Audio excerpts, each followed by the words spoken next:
LeBron, Kyrie, AD, DeAndre Ayton, and Cooper Flag. Yeah, a lot of talent there. A lot of talent. Coming up, fresh off his hot shooting performance versus the Mavs, we'll hear from Gabe Vincent as he discusses his mindset heading into the season. Plus, we'll look forward to big man DeAndre Ayton's impact manning the middle for the purple. And he would be going for again, but I know records and all that stuff, he owns them all. So it's more about being ready. It said he wants to be patient with this approach as well, Mike. Yeah, so just that's a smart specifics for when it could be. I'm just looking at the schedule, and it's New Orleans and Milwaukee is a back-to-back on the 14th and the 15th of November. I thought it was Minnesota first, but yeah, Milwaukee. That's a ridiculous back-to-back. Then they have just one game the next week. It's Utah on the 18th. The next game isn't until the 23rd. Maybe you play one of those.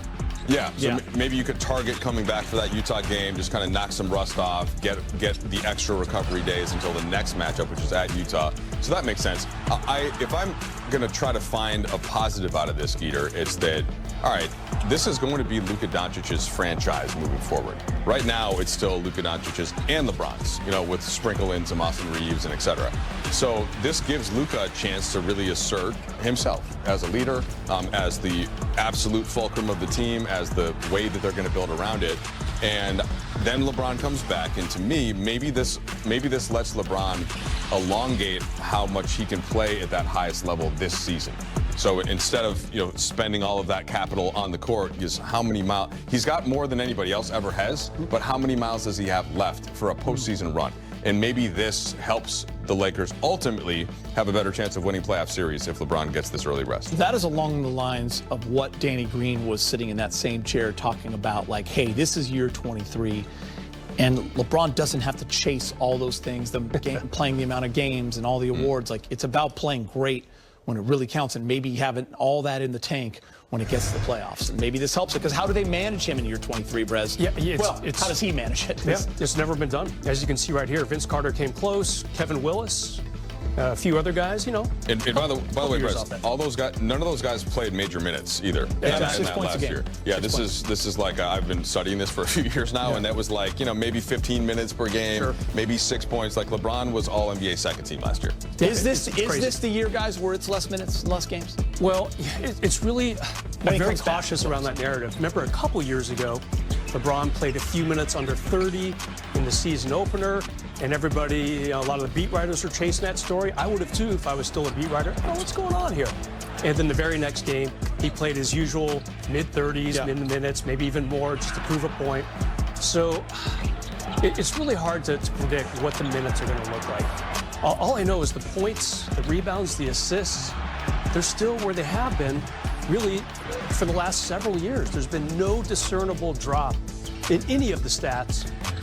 Maybe there's one I'm missing. I don't know. But it's just been really fun to watch, Mike. And I don't know, how would you handle the ramp up, I guess? Well, so you just covered it's unprecedented. The only thing I would to kind of say the other side of what I said moments before, how, maybe this ends up being a good thing for him and the Lakers. You don't want to go too far and to take a player like a Kawhi Leonard in the way that the Clippers have tried to manage him over the years. And that's a little different because that's injuries versus, in this case, maybe it's LeBron, year 23. But it can be hard to drop a guy in and out of the lineup to lower the minutes. So I'm more thinking once he comes back, he's back, and he's LeBron.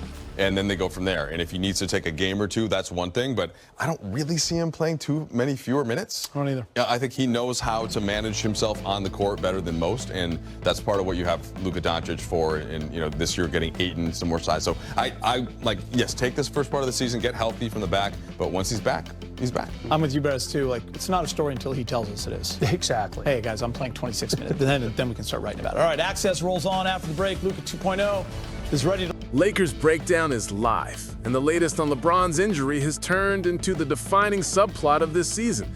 The Lakers announced that LeBron James will miss the start of the 2025-26 campaign after being diagnosed with sciatica on his right side. Instead of rushing him back, the Lakers and LeBron are agreeing to a patient rehab plan with a targeted return in mid-November. This approach acknowledges what we all clearly see now. LeBron is aging, turning 41 this year, and his body isn't invincible anymore. He first suffered this nerve irritation during a workout in late July or early August, so his offseason was compromised before it even began. The plan now is to reevaluate him around October 30, then ease him back into basketball shape before making a full return. Now here's where the story shifts. With LeBron out for a stretch, Luka Doncic and Austin Reeves are being asked to carry a bigger load. The next man up mentality isn't just a slogan, it's a real necessity. Luka himself admitted this is a big change and said the team's mindset has to be next man up. We might be witnessing the moment Luka fully steps into the role as the franchise's centerpiece, with LeBron coming back later to complement, not carry. The upside? Strategic rest. LeBron saving his legs now could prolong his impact for the postseason. Some believe this break might actually help the Lakers in a playoff run, reducing wear and letting LeBron arrive fresh when it counts most. But of course, there's risk. The Lakers' early schedule is brutal.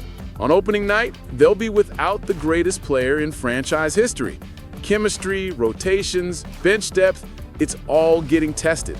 And while Lakers fans have every right to worry, this could be exactly what shapes the identity of the next era of this team. Here's the blueprint. Luka steps up. Reeves evolves. The supporting cast must rise.